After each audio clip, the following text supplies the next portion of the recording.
Sorry you had to see that. Hi, I'm Wally Langfellow, and I'm running for the mayor of Robbinsdale. Regan Murphy. I'm the best goddamn mayor the city's ever seen. Mayor! Now that's a good idea. I should run for mayor. In order to beat Wally, I'm gonna have to get nasty. Bill, stop it! Stop it right now! And this morning I found fleas in my bed. Can you believe it? Fleas! Watching that debate made me vomit in my mouth a little. Regan, that snake! I am going to end this! Well, hello everyone. Welcome back to the podcast. It's Luke and Max here. But as of releasing this episode, we're probably going to have it out in May of 26, which is a time where Max is not going to be in town, hopefully, ideally. Yes, that is correct. I will be working on a feature film up in northern Minnesota, the Iron Range. So the idea was that Luke and I would just kind of grind out a couple podcast episodes before I leave. So that's what we're doing now with today's episode, which, Luke, what is today's episode about? Well, it was your idea for us to revisit a former series that's on our YouTube channel. Yep. The Robbinsdale Mayoral Saga. Is that what we call it? Yeah. We call it the Robbinsdale Mayoral Saga or the Robbinsdale Saga. And it's a political satire series that Luke and I made from 2020 to 2022, making fun of the city council in our hometown of Robbinsdale, Minnesota.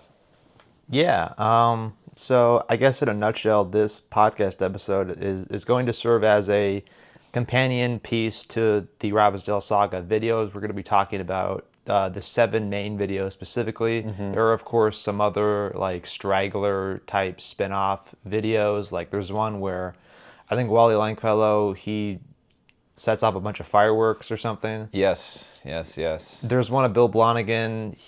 He's in like a bathroom that was in like your college freshman dorm or something like that. Like, and then there's a handful of deleted and alternate scenes, but we're not going to talk about those because the core of the series is the seven episodes that spanned from the year 2020 to, I believe, we ended it in 2022. What I'm going to be doing is kind of recapping the events of each movie, and then me and Max are going to chime in and talk about some behind-the-scenes facts and whatnot, and just kind of what went into these videos, because I mean, for as much as we planned out for them in terms of like, okay, here's what we're going to shoot on this day, and etc. Here's the jokes we've written. They were super on the fly filmmaking, quote unquote filmmaking, and there was so much room for improv and going off script and just doing whatever was funny in the moment. And that's what makes them so much fun, and that's what made them so much fun to make. Even the stuff that was kind of uncomfortable for me personally to do, I still had a fun time doing all the crazy jokes and action sequences that are all over these. I was about to call them short films, but they're not short films. They're videos. They're skits. They're skits, comedy skits. I guess without further ado, Max, I'll jump straight into the one that started it all. The Battle for Mayor of Robbinsdale, which was a title I came up with because I don't think you had an idea for a title yet, but it was your idea to do this first video. And Max, what inspired you to even make this video in the first place? Yeah, at the time it was 2020, it was COVID, so me, Luke, and our parents were quarantined in our house.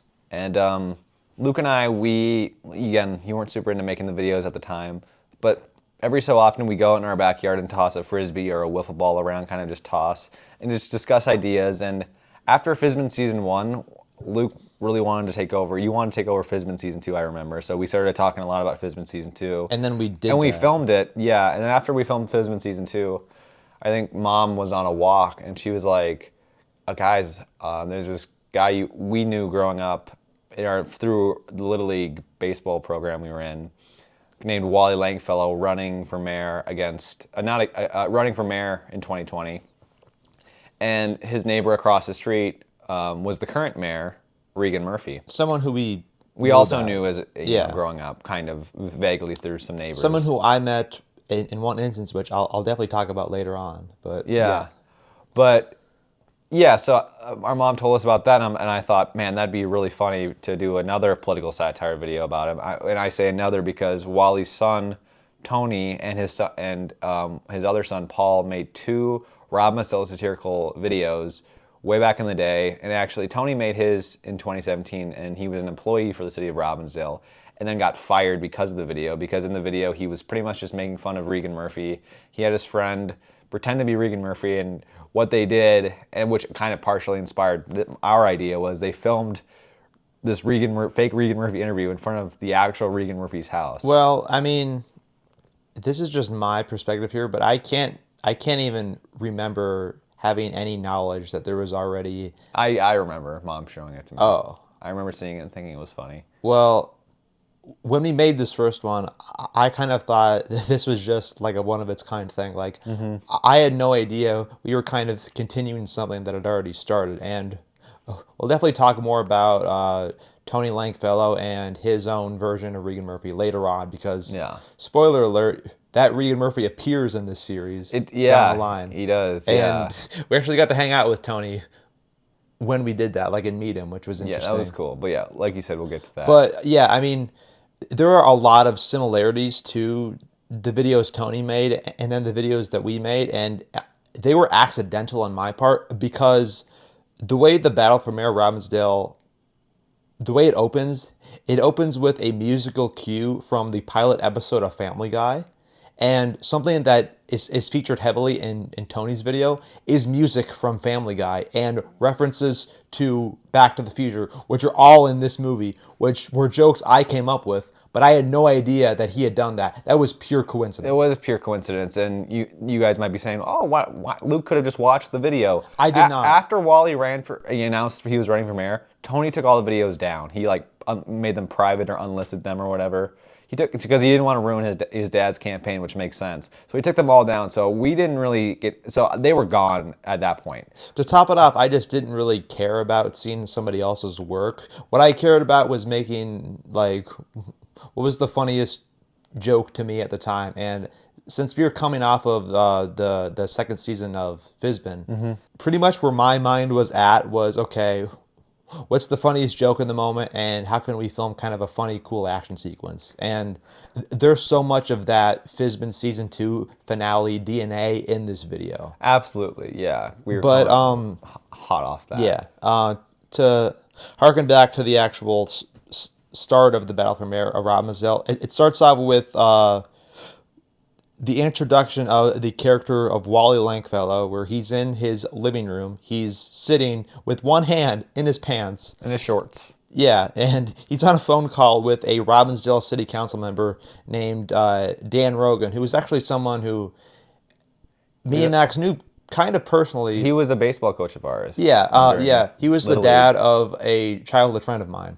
Yeah. And so Wally's complaining to Dan Rogan about Dan Rogan's idea to install chocolate milk drinking fountains into the city of Robbinsdale. And that was a joke I wrote, and it was something that I think I heard in some episode of The Simpsons, but I don't remember exactly which episode it came from, but I think it came from a certain episode where one of the Simpsons family members was involved in some sort of political debate, and that was brought up. So I thought, okay, how about we bring that into here, because I thought it was funny at the time. Oh yeah, and that beginning joke just doesn't make any sense, because Wally, when I was kind of doing the series and whatnot, I tried to make it kind of parallel real life. Absolutely. But that just didn't. That just did not.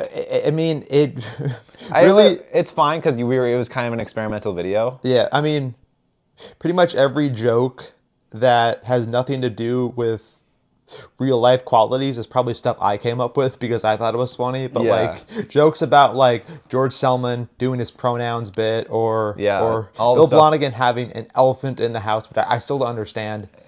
That's something you came up with because it was something that happened in real life that you were making fun of.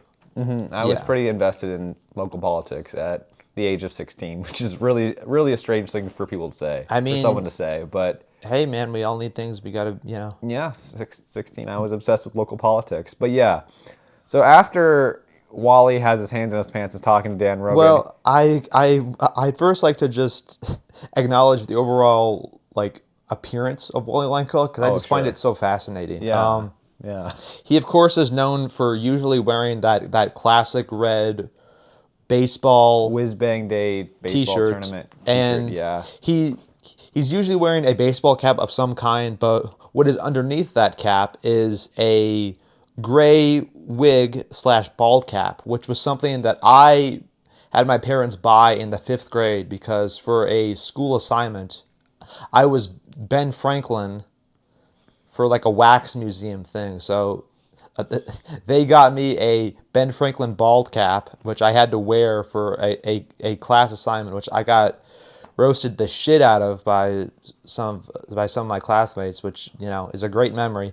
But so then we just started to use that wig. Why'd you pick Ben Franklin? You had all these founding fathers. Why'd you pick him? I don't fucking know, but but in some other comedy skits and videos me and Max made, in the years following the Ben Franklin Wax Museum incident, we would sometimes have the wig on, or we'd have one of our friends. I think we would have our friend have the wig on. Yeah. Most of the time. I think I may have put it on once. And so before that, yeah. And so when we were making the first Robbinsdale video, the idea was to have Wally in the Ben Franklin bald cap wig and like a baseball cap on top of it. But the original idea, Max, if you can remember, was you wanted to play Mayor Regan Murphy and you wanted me to be Wally Langfellow. But after I realized that I'd have to wear the Ben Franklin bald cap wig, I said, fuck no.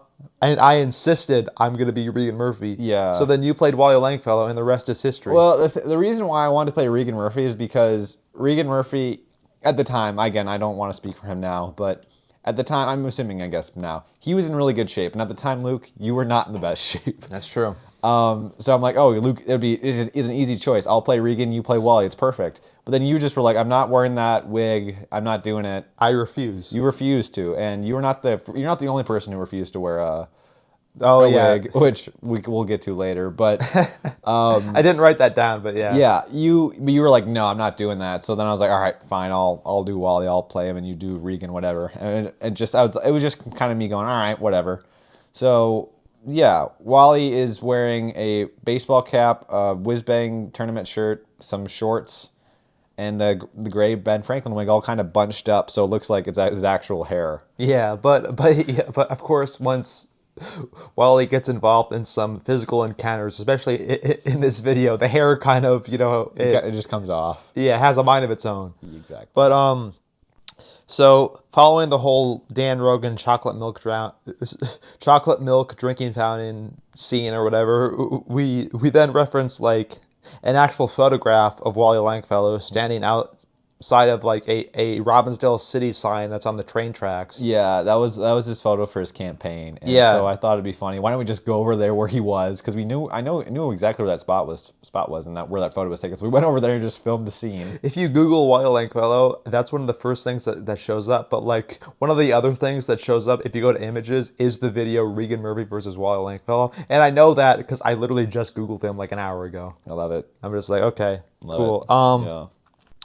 But something else that we referenced in this scene of Wally by the train tracks is he was involved in a police standoff with a thief who had broken into his garage a couple of years before, and which is very strange because Wally's house is less than a block away from the Robbinsdale Police Department. So I don't think we'll ever know who that thief was or what he was thinking, but it's funny you mentioned about the thief because that thief hit a bunch of houses, a bunch of garages, including our own. Oh, really? Yeah, we were robbed that night, and people were posting about the thief on Facebook, and so Wally pretty much trapped the thief. Wally caught him? Wally caught him, and he trapped him in the garage, and then got him arrested. Yeah. But wow. We were. I guess Mom was robbed. Mom's car got broken into. How much was stolen? $50. Oh, wow. just the crap mom had in the car. But I guess the joke was true that Wally legitimately caught a garage thief. he did. That was, I think, pretty sure I wrote that joke because he did catch that, and because we were also a victim of that garage thief. Yeah, wow. Which is really weird. That's Weird to crazy. think about, because I think that's probably, growing up, that was the only time I think we'd ever had gotten like broken into or robbed or something like that. Well, cheers to the real Wally Langfellow for that. Yeah, real Wally Langfellow, great guy. But the fictional Wally Langfellow, he is who, Max, you have described as a lovable buffoon. That's how our dad described him, Oh. and I loved that. I'm like, that's great. Yeah, I mean, he's probably as of right now, Max, the best character that you've played as an actor. Oh, he's my favorite character, Yeah. without a doubt. And I feel bad calling him a character because Wally Langfellow is an actual person. Well, but the way I play him is very characterized and very silly, and I don't view my portrayal of Regan Murphy as like an accurate portrayal. No, I'm most definitely playing a evil villain, and that's so obvious by how he acts and looks. But yeah. The next character we meet is a city council member named Pat Backen, who was played by a high school friend of ours named Sam. And for the few scenes that feature Pat Backen, in my opinion, Max, they're fantastic. Yeah. Sam did an excellent job there. Yeah, he sports the plaid T-shirt that says "Morning Wood" on the back of it, which for some reason our parents gave to us, and we're like, yeah, you can have a guy wear this in a video. It'll be funny. And so that's what Pat Backen wears, but he's introduced with the iconic musical cue from 2001: A Space Odyssey, which I had not seen at the time, but had just known about that music through like cultural osmosis, and like I thought that'd be the perfect way to introduce a fat character, because with all due respect to Pat Backen, in I believe one of Tony Langfellow's skits, his videos, he quite literally just calls Pat Backen Fat Backen. Because true. Pat Backen, he's probably a great man. He's on the heavier side, and he was. I don't know if he is now. I don't know what he looks like now. He's not on the council Speaking anymore. As somebody who has been on that side of the spectrum, I have nothing but sympathy for the man. But yeah, that's Pat Backen. We do write a lot of fat jokes in his introduction about how if he's elected mayor, he wants to tear down the Robbinsdale Hy-Vee, rebuild the Terrace Theater because of their glorious popcorn. And the reason he doesn't like the Robbinsdale Hy-Vee is because they have, and I quote, bad chicken wings. I don't think that was something you wrote. I think that was something Sam came up with. Yeah. And we were like, love it. That's great. Sure. And then we also mentioned that Pat Backen is also a software engineer on the weekends. And he says that while in the interior of a porta potty, and then he proceeds to dab. That's true. That was another Sam idea right there. Yeah. It's brilliant stuff. Mm-hmm. Yeah. It's kind of strange because Pat Backen, and I guess also George Selman in this video, have just kind of a one-and-done type of appearance. And the reason for that is because the Battle for Mayor of Robbinsdale is a parody of the Robbinsdale 2020 candidate forum. So what they did is at City Hall, they had all the mayoral candidates answer a bunch of questions. It wasn't really a debate, but they just kind of asked them a bunch of questions. And so like a lot of the jokes in here that you didn't write, that I wrote, are based off of the candidate's response in the candidate forum. Yeah. So I don't think I copied at all what Pat Backen actually said in the candidate forum, because my guess is the actual Pat Backen probably gave like some sort of boring answer that I didn't think was that good. Yeah. And so then you changed it up, and then we kind of let Sam improvise with what he wanted to say. And the reason why, we kind of were fine with that, at least I was fine with that, was because he was just kind of like a one-and-done type of character. I didn't think he was actually going to get elected. He didn't get elected, so it was just... Yeah, but also the main reason that like we were making this video was so Regan and Wally could throw down and fight. Exactly. And of course we'll get to that, but then we're introduced to the character who kind of takes over the series as it goes on, Bill Blonigan. Yeah. So he becomes the main character at the end. Yeah. He is introduced wearing a bright pink T-shirt, and he's hanging out at a baseball field, which is pretty close to where me and Max actually grew up. And he says a lot of jokes that are not jokes that I understood, but they're probably things that he probably said in that candidate forum that you were just talking about. Yeah. I'm trying to think what it was.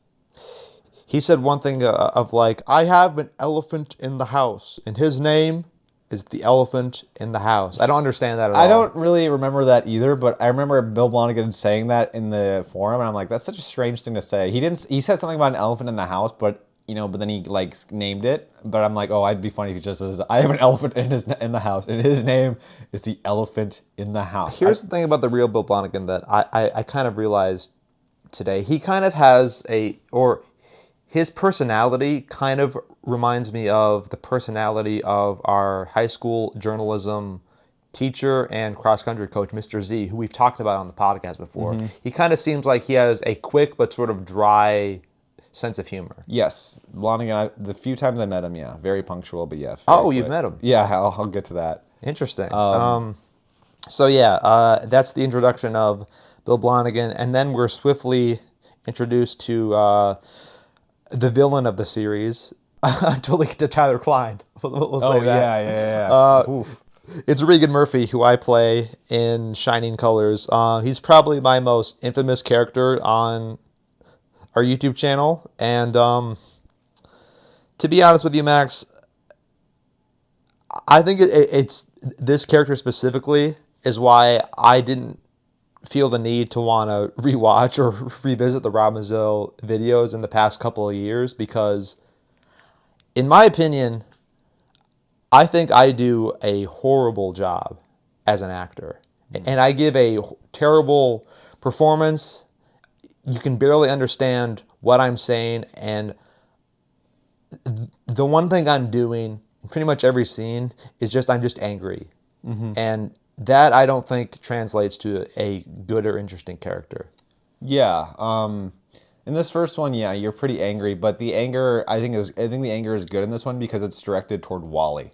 Who Regan has made Wally his nemesis because Wally's running for mayor. The actual Regan Murphy was not running for mayor in 2020 because he wanted to spend more time with his family. So he had previously won the mayoral election. I think he was elected 2 terms in a row, but he wasn't running for a 3rd term. So that was kind of the whole thing. Yeah, but he hated Wally Langfellow, and obviously Wally lives across the street from him and has a bunch of Wally signs in his yard. Regan would have hated that. Actually, I'll have to get to my original ending for this video, but it's the Regan Murphy character that I play, I mean, he's really at his weakest, in my opinion, when he's just on his own talking to the camera. He really works, in my opinion, when he has a fight scene with a certain character, or he's talking to his cult of followers or something like that. He's really bad trying to sound like a reasonable person. Yeah, but I think that's kind of part of the joke. He's too comical. Yeah, it's part of the joke where he's really aggressive, very angry.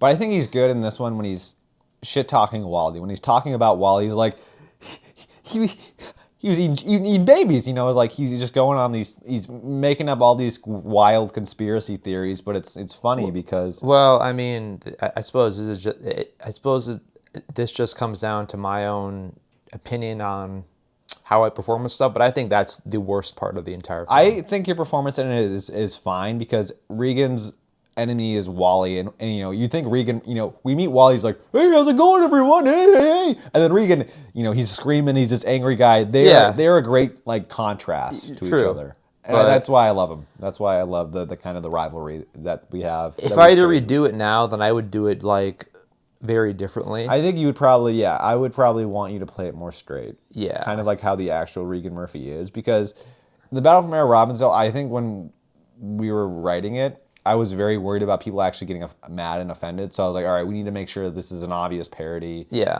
Yeah. And so that's why you just let me just let loose in every scene as Regan. Yeah. But we're then introduced to the character George Selman, who, if not for a black and orange baseball cap, Max, he could easily be confused as an identical twin for Bill Blonigan because he looks just like you. Yeah, the plan was for our friend Ben to play Blonigan, but that's right. Ben didn't want to do it because he was worried that might be too controversial, so he didn't do it. So then I was like, okay, well, I'll do Blonigan, which ended up becoming a good thing because Blonigan ended up becoming the main character. Well, no. Selman. Well, no, Blonigan is who Ben was going to play. And Really? I was going to do Selman, and then we were going to have someone else. We were going to have, I think, Renstrom do Selman. But Renstrom and Ben couldn't do it. Renstrom couldn't do it for some reason. Okay. Ben just didn't want to. He was worried about. And I understand that. Yeah. But Renstrom was going to play Selman, but then he couldn't do it. So then I was like, crap, I'll just do Selman. Mm-hmm. And so I played him, and really that was kind of like with Selman's like. His jokes were things he said in the candidate form. He's like, hello, my name is George Selman. My pronouns are he, him, his. And during that, the candidate form when he did that. That's not a joke, though. The reason I put it in there in our video is because he's the only candidate that introduced himself that way.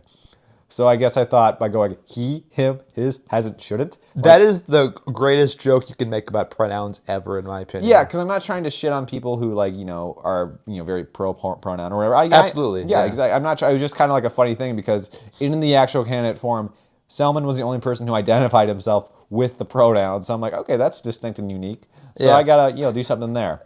It's funny though. Yeah, it's funny. Yeah. Just the way I delivered it, And then I also say, someone also says, I am the only city council member who's attended every meeting or something like that. No, he says something about how, he's been on the council since the CD player was invented or something like that. That was Blonigan, I think. Oh, sorry.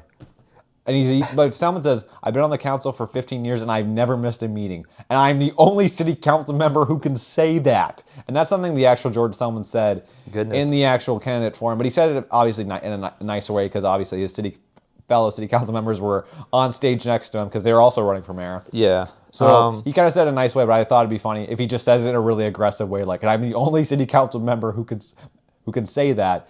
And then we make a Back to the Future joke. Oh, yeah.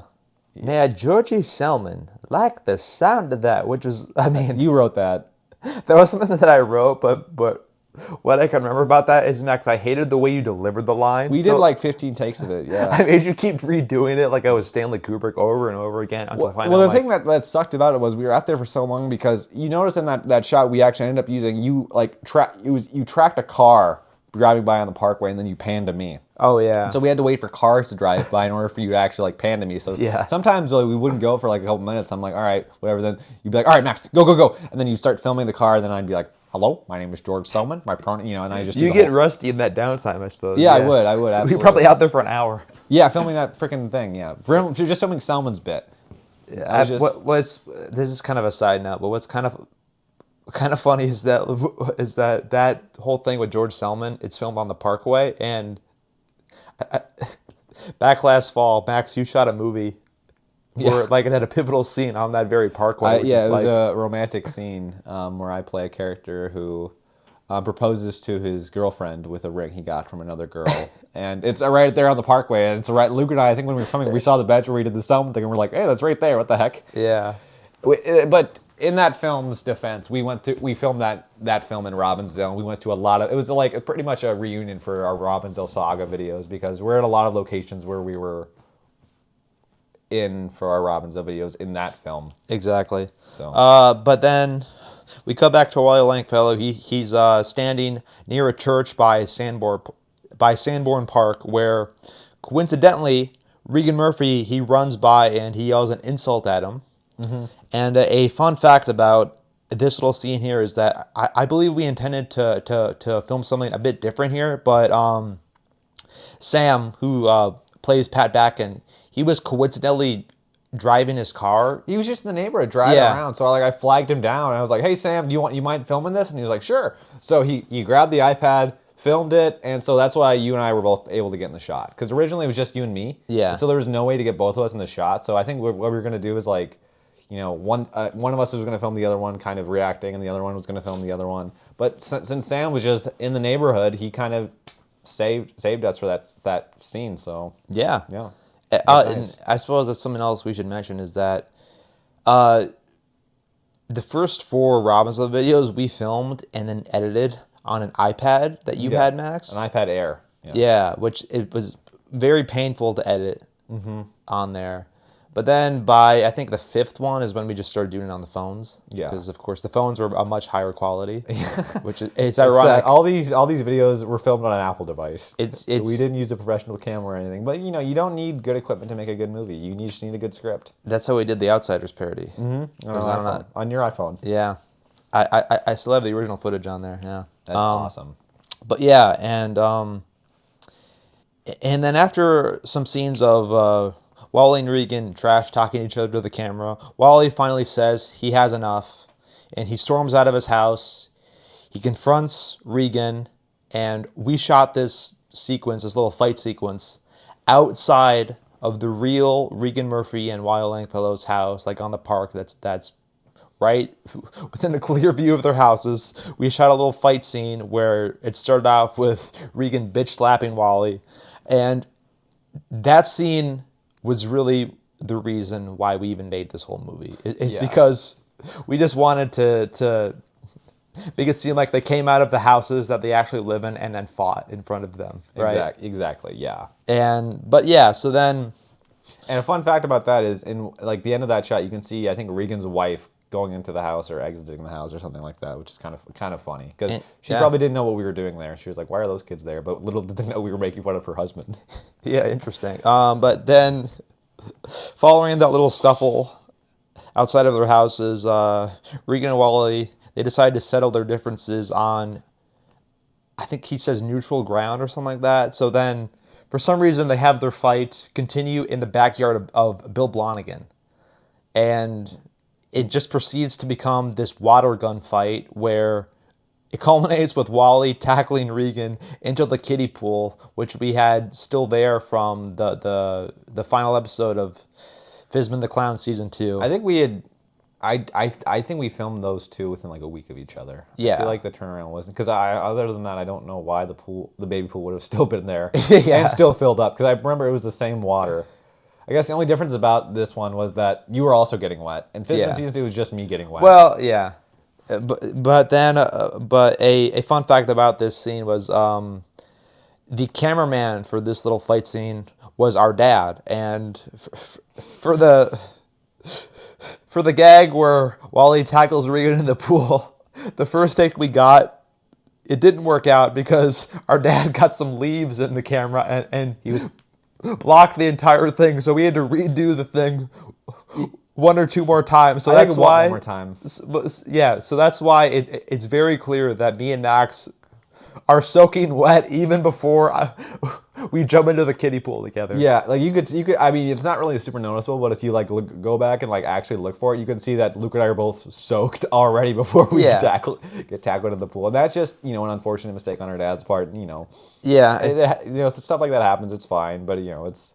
But then of course, Bill Blonigan, the main man, he shows up, sprays Regan and Wally with 2 water guns, which forces the two of them to flee the scene, and then we end the movie off with a horrible ending with Donald Trump on the toilet, which I believe was not my idea.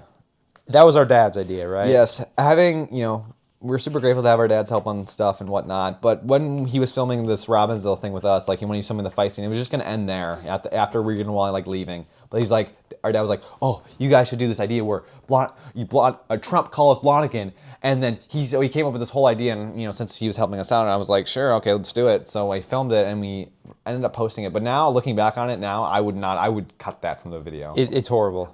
Maybe I'll go onto YouTube and actually just cut that out. Maybe not. Like, I just hate that ending, though. I hate it. And it doesn't kill the whole video for me, thankfully, but like, I'm like, oh, it's a terrible ending. Yeah. And it just, it doesn't make a whole lot of sense in comparison to everything else, because up until that point, the whole video is grounded. It's like, oh, it's Robbinsdale, but then we bring in Trump. It just becomes this whole thing that just doesn't make a whole lot of sense. Yeah. So that's why I don't like that ending. I completely agree. Thanks, Dad. Yeah. Well, some ideas are good, some ideas aren't, and it doesn't. Luke and I sometimes, the only videos and short films you see from us are our good ideas. I'll just say that, because we have a lot of bad ideas. Well, Phantom Leap. Phantom Leap. I mean, yeah, some of the Phantom Leap, yeah. Phantom Leap, The Weed Wizard, Slacker the Stalker. But, we've already made that podcast. Yeah. Let's not talk about our shitty short films. Because we make shit. That's true. But that's the battle for mayor of Robbinsdale. Max, do you have any closing thoughts on Robbinsdale Episode 1? Yeah, the battle for mayor of Robbinsdale, I guess I'll end it with a little funny backstory. So after we made the video, I obviously wanted it to, I wanted people in Robbinsdale to see it. Because this was our first time ever making a video for, a specific audience. Because other than that, we'd make YouTube videos and post it on YouTube and just hope and pray that people would watch it. But at the time, that was not happening. So I was like, all right, if we're going to make fun of Robbinsdale, our hometown, I want people to watch it. I'm like, how are people in Robbinsdale going to see this? And and then I realized, there's this Facebook group called Birdtown Unedited. And that's how people can see it. So at the time, I didn't have a Facebook account, and I didn't think that they would let in a 16-year-old kid to the Facebook group because I wasn't 18 for some reason. I didn't really know how Facebook worked, so I'm like, I'm not going to do it. So I made this fake account called Caleb Thompson, and I got a picture of this guy. There's this website my friend Nathan in high school introduced me to called This Person Doesn't Exist, where you just type in to this website called This Person Doesn't Exist, and it randomly generates a picture of a person that just does not exist. So I randomly generated this picture of this young guy, probably in his early 30s. Now AI can do that for you. Yeah, now AI. This is before AI began this whole thing. So I was like, oh, this is perfect. So I got this guy's picture, I saved it, made it my Facebook profile, and I made his name Caleb Thompson, and I joined the group, said it was from Robbinsdale. They let me in, and then I promoted the video, but I didn't say we did it. I posted the video in the group saying, check out this funny video some teenagers made. And so that's how people saw it, and we're like, oh, love what you're doing. It got 1,000 views. It got 1,000 views within the first couple days it was posted, which was crazy for us at the time. We were like, holy shit, that's insane. But then we learned from a friend of ours whose, I think, dad attended some sort of city council meeting that at a city council meeting, they brought up the Battle for Mayor of Robbinsdale video. Yeah, they did. We don't know what was said about it, but no. We did learn that it was mentioned, so that was where we marked new ground for the channel. We had made an impact, a small impact. Yeah, we did, and we were like, because we made an impact, we had to do another one. Yes, which then leads into the second installment in the Robbinsdale Saga, which is titled Robbinsdale Mayoral Candidates React to the Primary Results. Max, what are the primary results? So the primary results were, there was this, remember, so in the candidate forum, which was Battle for Mayor Robbinsdale, was pretty much a parody of, we got to see all the candidates and what they stood for and what issues they were fighting for, that kind of thing. And then there was the residents of Robbinsdale could vote for who they wanted to represent, to be the two finalists. And the people with the most votes, the two people with the most votes became the two finalists. So the two people that ended up with the most votes were, again, kind of strange, Wally Langfellow, a character I played, and Bill Blonigan, also a character I played. Well, who were the other people involved? Selman and Backen, I think. So 3 characters you played and 1 character somebody else played. Yeah. So, I mean, by the process of math, it was very likely that it was going to come down to characters you played. Exactly, yeah. So this movie starts off with a dance number, which I believe is a song taken from some Dude Perfect video that I had watched at the time, but Wally Langfellow, he's jamming out, he's in his pajamas, he even puts his hands in the pajamas and starts dancing without any arms. It's fantastic, which then leads to a brief appearance from his son, Tony Langfellow, who is wearing this long-sleeve Tim and Eric t-shirt, which our dad bought when he took us to the Tim and Eric Awesome Show mandatory attendance world tour in February 2020 of that year, which was a great show. But that's a small appearance from Tony, but of course we've already talked about him, so I suppose we'll just move on to what else happens in the second video.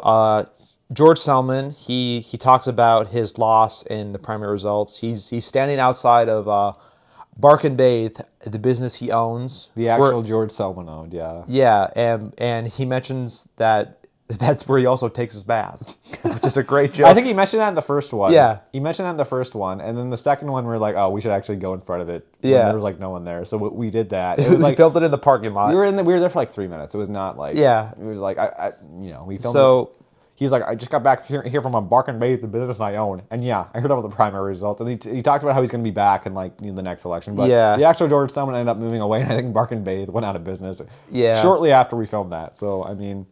We have a piece of Robbinsdale history in that second video, Backen Bathe. George Selman, we wish you the best. If you ever listen to this, although you probably won't. I get a bunch of friend requests from like people, like random George Selmans on Facebook, like people pretending to be him. Because I tried to friend the actual guy. I'm like, okay, after this long, I'm gonna friend the actual guy, but he has not accepted my request. Wow. Same with Blonigan. They both have not accepted my requests. That's a bummer. But that means like sometimes people, they're like bots on Facebook. So a couple of George Selman bots have tried to friend me. Well, you are on very friendly terms with the real life Wally Langfellow, right? Correct. Yeah. Yeah. So I suppose out of all this, he's the one we got, and he's probably the best one we could get because he's a solid dude in real life. Yeah, I'm sure all these people that we made fun of are, and Yeah. I think we just made fun of for our own entertainment, not on their expense. Yeah, but I'm sure that the real Regan Murphy, he'd probably have some choice words about my portrayal of him. I'd be very curious to get him on the podcast and be like, "What did you actually think?" He'd probably be like, "I don't think about those things often, and I just was probably." I have a life. Yeah, he'd probably be like, "I probably watched it once." And Yeah. yeah, that's probably what he was. Yeah. But yeah, and so then we're shown Pat Backen, his reaction to his loss. He says the line, "Mission failed. We'll get him next year, boys," which is hilarious. And then just a quick, one and done line by Sam. Yeah, and then we move on to Bill Blonigan, who is now shown to be wearing a stupid bright green t-shirt, which, Max, you still wear often to this day. And he talks about how he was one of the two winners from the primary results, but he remarks to the camera that if he's going to beat his competitor, Wally Langfellow, then he's going to have to get nasty. And then we then transition to my favorite scene in the entire Robbinsdale saga, which starts off with a genuine cough from you, Max, as Wally Langfellow in the Wally outfit, and you then casually remark, "Okay, I don't have COVID," and then you immediately jump in straight into your bit about Wally going, "Okay, the primary results were a success." Yeah. It's so funny, and for some context, when I was writing the script for this podcast, I didn't rewatch all of the Robbinsdale videos in order because a week ago, me and Max were just randomly hanging out in our apartment living room, which is where we are now. And we put on the first one and then just kept watching them all. So we watched all the videos straight through last week. And when that happened in this one, I just busted out laughing. I thought it was so funny because I'd forgotten about it. Yeah. And it's still my favorite moment in the entire series. But then we're shown Regan Murphy. He's experiencing a whirlwind of emotions from anger to grief to, I suppose, acceptance, because it leads him to seek out a private counsel with Bill Blonigan about how to take down Wally Langfellow and ensure that he doesn't become the next mayor of Robbinsdale.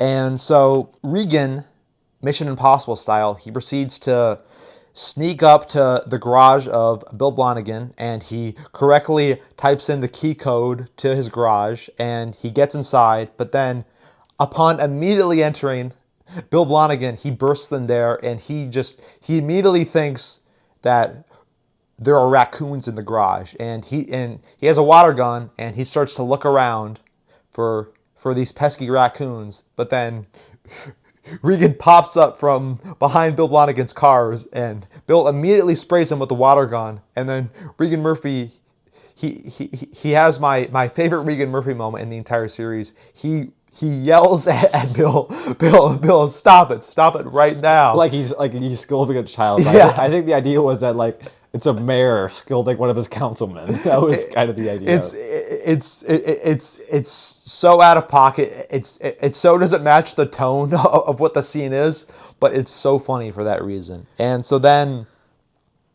once Bill has put down his master blaster, his water gun. Great Fred 2 reference, by the way. Absolutely.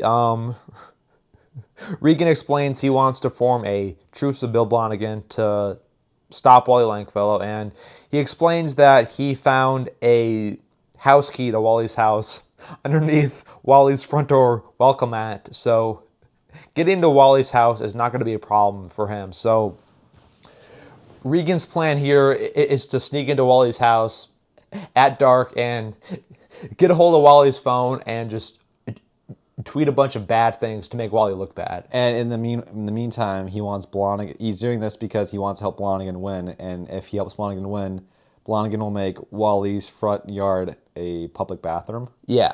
Yeah. So that again, you wrote this video. I didn't. You wrote it. So all this stuff is you. Yeah. So that's what Blonigan, he agrees to that. And then we cut to Regan at night. He's in a stealth suit. He's in a mask. He's in all black. He sneaks up to the actual Wally Langfellow's house, which we did. And then I immediately ran back to the car because I'm like, Max, we cannot be doing this at night because we are going to get in trouble. But somehow we did it and didn't get in trouble. So then Regan's in the inside of Wally's house. And this is after Wally's falling asleep on his couch because we have a little gag where he says that he couldn't sleep in his bed tonight because it was infested with fleas. Can you believe it? Fleas! The original line was ticks, and that also took forever for me to say ticks. Yeah. So I'm just going to say fleas instead. But yeah, the reason we had to do that because we realized, well, Wally needs to be out and about when Regan breaks in. So I'm like, okay, that was just our way of doing that, I think. So then Regan successfully gets a hold of Wally's cellular device. He does the tweets as he planned, but then since he's in the kitchen, he decides to check out what's in Wally's fridge. And upon seeing a 6-pack of Pepsi Zero Sugar, Regan grabs for it, but then he makes a bunch of noise. He makes a loud crash, which then, of course, wakes the lovable buffoon Wally Langfellow up, and then he sees that there's an intruder in his house. He freaks out. There's a little scuffle. But Regan's wearing a mask at this point, so Wally doesn't know it's Regan. So yeah, a small fight. A small fight breaks out, but then it concludes with Regan. He immediately goes for the bathroom, shuts the door, and then the video ends with a to be continued signal. Yeah. And so what was because that was not the original ending. What was your original ending? I don't remember. I remember us having, you were going to be like a news reporter or something like that. I remember that, but I don't remember anything else. But yeah. I can't remember it exactly, but I do remember that we filmed it, but I was like, Max, I don't want to do this. Yeah, we just cut it. So then, yeah. And so that's Robbinsdale Part 2. Max, do you have any thoughts about it? This one I feel like is pretty, we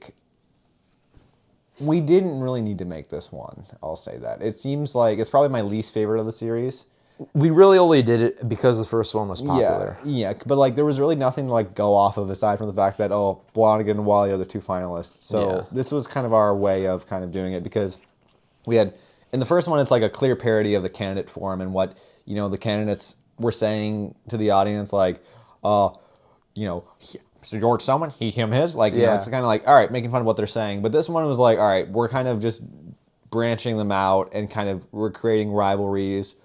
Fictional rivalries. Fake beef. We're creating fake beef. Where in the Battle for Mayor Robbinsdale, what the candidates were actually saying half the time was true to an extent. But this one was just completely off the wall. But that kind of changed in the third video, which was the aftermath of the Robbinsdale mayoral debate, where in real life a bunch of stuff happened in the Robbinsdale political scene. This probably should have been our second video, if I'm being honest, but it's fine. This movie opens with Wally Langfellow littering outside of the Robbinsdale City Hall, and he then remarks about how the recent Robbinsdale mayoral debate between him and Bill Blonigan was a complete disaster, and how Bill Blonigan is spreading lies about him. And in the actual debate that we show, which took place on Zoom, I think. I watched that whole thing, by the way, when it happened. Of course you did. There's a reference that Wally makes to Joe Biden of the, "Will you just shut up, man? This is so disrespectful." And then we shift focus to the debate's moderator, James Gray, who was played by myself. He was in a bald cap and a beard, which I hated wearing. And he remarks to the camera that the only reason he was involved as the debate moderator was because of two things: the memes and for the Pig Ate My Pizza restaurant gift card or whatever, which is just a fat joke. You wrote that. I didn't write that. I don't know why I did it, but if it were up to me, Max, if it were up to me, Max, then I would not have played this character. Well, the thing about this video, the aftermath of the Robbinsdale Mayoral debate, is it was never supposed to be the aftermath. It was supposed to be the debate. But then we realized it's boring as crap to watch people debate, and it's even more boring to watch them debate on Zoom. Yeah. So it's like, all right, we can't. So we actually filmed the entire debate on Zoom. I wrote this whole script with jokes and everything. But then when I edited it together, I'm like, this is fucking boring. Wait, we did? Yeah. I don't even remember that. Well, you had an easy role because you were just the moderator, so you were kind of like, Oh. But I was debating myself, so that's why we filmed. So it's like I had to film myself as Blonigan, film myself as Wally. So there are a lot of jokes, and to give credit to that idea, we do see clips of like the virtual debate on there in this video, which I'm glad I insisted on using because I'm like, okay, we're gonna use at least some of this. So like there are little like jokes in the virtual debate that like that don't really get seen. I think there's one joke where Wally's drinking out of a water bottle that says Tony's name on it. Oh yeah. And there's another one where Blonigan is like shaking his head kind of the way Biden would in the debates with Trump. So like there are subtle jokes in there, but like that was originally going to be the video, but then it was just boring as hell when I edited it all together. I'm like, this is not a fun thing to watch in comparison to the first two. So I'm like, all right, we have to make this more like the first one. So it has to be like kind of the aftermath of like what it is, and also we had to pick up where we left off with part 2. Yeah, of course, because that one ended with, of course, Regan Murphy. He's still locked in Wally Langfellow's bathroom. But Max, to the best of your memory, what was the actual Robbinsdale debate about? It was a pretty simple debate. Well, so the moderator was James Gray, but the person who hosted the debate was this guy I didn't know at the time named David Ulbrich. Yeah. He was hosting the debate, and he pretty much set the whole thing up because the plan was for the Blonigan and Wally to have an in-person debate, but because of COVID, people didn't feel like that was a safe move. So they did it all on Zoom, and so David Ulbrich live streamed it onto his YouTube channel, and I was able to just tune in from there, and I just watched it, and obviously I took notes during the debate. Like I was going into my senior year of high school at the time, so I didn't have to do this, but I did because I was like, oh, this is gonna make a funny video. Took notes on the debate. It was a pretty civil debate, all things considered. Like Wally and Blonigan agreed for the most part, except for the ending, where Wally said something and Blonigan was just shaking his head like, like he could just. I could just tell in Blonigan's face that he thought what Wally was saying was just absolute crap. Yeah, and I don't remember what it was, but I just could tell like Blonigan was just not super happy with it. Do you know what inspired David Ulbrich, the guy who hosted the debate, to decide to become a write-in candidate for mayor? Yeah, I think it's just because he watched the debate and was like, he felt like he could do a better job than Wally and Blonigan. I think that was mainly it. Okay, well, David Ulbrich, he makes his first live appearance in this third episode here, and he's played by none other than the man, the myth, the legend himself, Jaiden fucking Smith. Yes, Jaiden Smith plays David Ulbrich. And he is the highlight of this video, in my opinion. 100%. He is so funny as David Ulbrich. And it's even funnier with the layer that Jaiden had no idea what the hell he was talking about, but he was still just being funny. Yeah, he just kind of was just going for it because, like, you know, in the podcast episode where we talked to Jaiden, I asked him, I'm like, did you even know what was going on? He goes, I don't even know either. And he didn't even know that he played Crystal's own mayor. He grew up and lived it. He's like, I played his mayor, really? And I'm like, yeah, you did. Yep. But yeah, you know, it's like, you know, Jaiden did a good job, and I realized, I think David Ulbrich, like, becoming a writing candidate was so out of left field for us. I was like, holy shit. I was like, that's what I want this video to be about, kind of. David Ulbrich becoming a writing candidate, because we didn't know that was going to happen, obviously, and I was like... But then again, we still had to resolve the shit from part 2 because Regan was still in Wally's damn bathroom. Yeah, so we established that Regan was in there for a couple weeks, I think, or maybe over a month, I think that's what it was. And then Wally finally, he gets Regan out of the bathroom with a trail of, like, popcorn, which then leads to which is a callback to the first one. How Regan trapped Wally with a trail of fruit snacks. It's like poetry. It rhymes each stanza. But yeah. So that leads to yet again another fight, which then leads to Regan Murphy. He gets hit, and he falls on his ass, and then he breaks his tailbone. I don't think we ever say he breaks his tailbone. We kind of imply it. I think We hear the bone crunch, and then we hear the cut to bone black. crunch, yeah, but we don't ever say we don't ever establish that he broke his tailbone. But I think that's something in the script that we were going to do, but then we just didn't do anything with it for some reason. But that fight scene is pretty crazy. Yeah. It's one of the better ones in the series, I think. Yeah, but then we have Bill Blonigan. He explains to the audience the aftermath of that fight and how Regan Murphy, he didn't want to do a 4-hour community service deal, so instead he spent 2 weeks in the community jail, and so that leads to a horribly framed mugshot of Regan Murphy that shows that he has a shaved head, because I shaved my head at the time.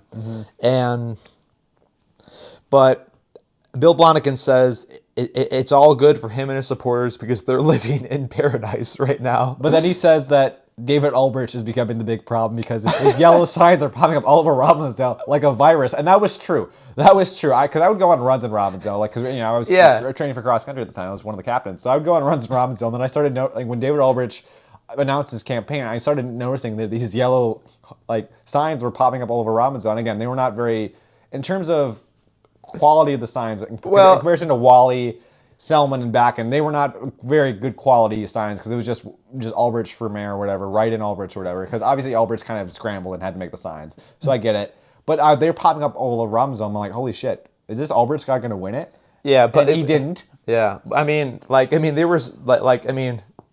they were so noticeable that when we had Jaiden filming that day, we were like, oh wait, yeah, there's a sign in front of that house. Let's film him going, right, David Ulbrich for mayor. And he said Ulbrich for some reason. I don't know. I think the reason why Jaiden says Ulbrich instead of Ulbrich is because I don't think Jaiden even knew the character's name. And we just didn't care. We're like, all right, that works. That's perfectly fine. We love Jaiden. Yeah. So yeah, and so the third one ends with kind of Blonigan talking about how his supporters are doing well, but how he's concerned about David Ulbrich. And he becomes a key player in the 4th episode. But Max, do you have anything to say about the 3rd episode of the Robbinsdale Saga before we get into the 4th? The 3rd episode, I think, was definitely going to be the last one before the election. Yeah. I think it was going to be the last one before the election, and the one that kind of was all right, after this one, I feel like we made it mostly just to resolve the thread of Regan being trapped in the bathroom. Yeah. Because we wanted to get him out of there for sure. Yeah. Because we knew we wanted to have a big showdown, what was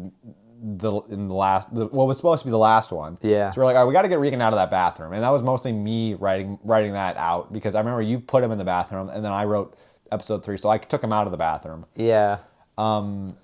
So yeah, that was mostly 3 was mostly just kind of a recovery piece from 2, but it also introduced David Ulbrich, and it also David Ulbrich was kind of the biggest part of that video in my opinion. Yeah. Because okay, who's this new guy? He's this writing candidate, and that's actually, we didn't make that up. That's the real David Ulbrich was actually going to be a writing candidate for mayor, which I just thought was if there wasn't enough drama, this is more, and it was just more drama for us. So it was just more content for us to do with. So at the time I was like, I love that. Boom, that's what it's going to be. So in a way, David Ulbrich becoming a writing candidate kind of saved this video. Yeah. So shout out David Ulbrich. He was a fan of our stuff. Yeah, David Ulbrich. He was the first person to subscribe and comment and was like, I love your guys' stuff. You guys are great. Yeah. And he still is a fan of our stuff to this day. So shout out to the real life David Ulbrich. If you're listening to this podcast episode, we appreciate you.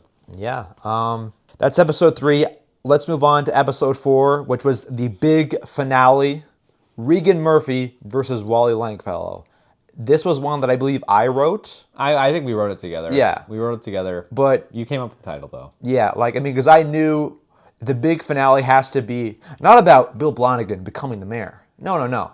It has to be about what we wanted to make these videos about in the first place. Regan Murphy and Wally Langfellow throwing down the final battle. Even though this isn't their final battle, it's their best battle by far. And it was supposed to be their final battle. It was supposed to be. Yes. By the end. It was supposed to be. We were never supposed to make any more videos after this one that were Robbinsdale related. And for some context here, the intention was to post this like the day after the new mayor was elected. And we did, yeah. And Max, to be honest, did you have a strong feeling about who the next mayor was going to be, or no? Honestly, I was pretty divided on it. Like, I was, at that point, I'm pretty sure I was 16, so I couldn't vote. Yeah. Unfortunate. And for a 16-year-old, I was so involved in local politics that I couldn't vote, which is, yeah. But anyway, I didn't really know who was going to win. I thought it would be a top. I even thought Ulbrich would be in there. I remember thinking, oh, it could be anybody, which is why for this one we filmed 3 alternate endings of like one ending Wally wins, one ending Blonigan wins, and one ending Ulbrich wins. Those are all featured in the video, deleted scenes and alternate scenes from the Robbinsdale Saga. Yeah, because we didn't know, but like we wanted the story to kind of we had an idea of what we wanted the story to be, but the endings is where it would like change. So like if Wally won, we would have used Wally's ending, but since Blonigan ended up winning, spoiler, we used his ending. Yeah, but yeah, and yeah, I mean, I'll try and keep this recap of this episode a bit more brief than the others, because I encourage everyone here who's listening to this to rewatch Regan Murphy versus Wally Langfellow, because Max, I think you and I can both agree that this is the best in the series. Yeah, it's one of our best videos just in general, I think. Yeah, I mean, it's a banger. It still has that silly, goofy charm to it, but like it moves along. It was very well edited. It's a very good script, and most of all, it's just the characters are fun. Yeah, but the main premise of this Robbinsdale episode is that Bill Blonigan has called Regan Murphy to help him take down Wally Langfellow once and for all, and Regan has the idea to give Wally Langfellow brain damage so he will not be a fit mayor, and so the election will just go to Bill Blonigan, because I guess Regan and Bill just don't think David Ulbrich has a chance anymore. So we had a deleted scene that's in the alternate deleted scenes video where Blonigan's like, what about David Ulbrich, the write-in candidate? And then Regan goes, oh, I'm not worried about Ulbrich. He's the Mike Bloomberg of Birdtown. He doesn't stand a chance. And Mike Bloomberg was a guy who ran for president in 2020 and just, he had all this money, but just didn't win. Oh. So that was kind of the joke there. Okay, well, David Ulbrich, he's then shown to be, for some reason, outside of Bill Blonigan's garage, recording the entire conversation between Regan and Bill Blonigan, and he then tracks down Wally somehow, and this is after Wally has been lured to Grazer Park by Regan Murphy, which is where Regan and Bill intend to give Wally brain damage, but under the false pretense that it's like a campaign rally or something like that. No, it's a complimentary lunch in his honor. Oh, okay. Yeah, but then David Ulbrich, he gets to Wally first. He shows him the recording, and Wally's like, Regan, that snake, we got to call the police. But then David Ulbrich, he's like, no, don't do that. And then Wally's like, why not? And then David Ulbrich, he quietly says, well, I don't really pay my taxes, which is, I can't remember who came up with that joke, but it's just funny. I don't remember who came up with it either, but Jaiden delivered it flawlessly. So then Wally and David, they go down to confront Regan and Bill themselves, and then just all hell breaks loose. Okay, sabers clash, lasers blast, and one of our friends named J-Mo, he shows up at some point playing Dan Rogan, who's a guy we talked about earlier. He was one of the city council members at the time, but he was not running for re-election. Yeah, he pops out, and then so does Tony Langfellow, and they throw down, and that ends with Dan Rogan spanking Tony Langfellow with a Wally Langfellow sign that, fun fact, we literally found on the side of the road. After the third Robbinsdale video, we found it, yeah. Yeah, which, crazy. But so then David Ulbrich, he has a laser shootout with Bill Blonigan, which then ends with David Ulbrich. He gets shot a bunch of times in the chest, but since he has his body armor, as he calls it, which he got at the Robbinsdale Hy-Vee, he takes down Bill Blonigan by just hitting him in the head with the butt of his Nerf gun. And then David Ulbrich just goes, my time is done. My people need me now. And then he just walks away, and we never see him again, which was a joke that I wrote, but I don't remember what I was thinking when I wrote it, but I remember. What? It was because we needed Jaiden to film. Yes. We needed Jaiden to film us. Jaiden, he's the MVP of this Robbinsdale episode because he did a great job filming the fight between Wally and Regan. Mm-hmm.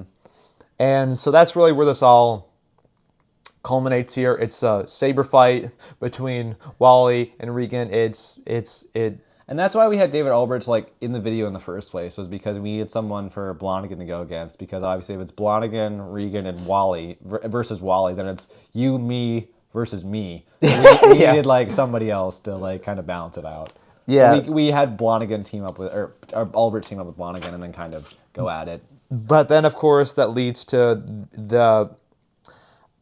I'd say this is the only bad part of this movie that I can remember, is that when we were filming the fight, we realized, okay, we want to end this like how some of the Star Wars movies conclude, with a lightsaber chopping off someone's hand. And that, of course, was going to be for Regan.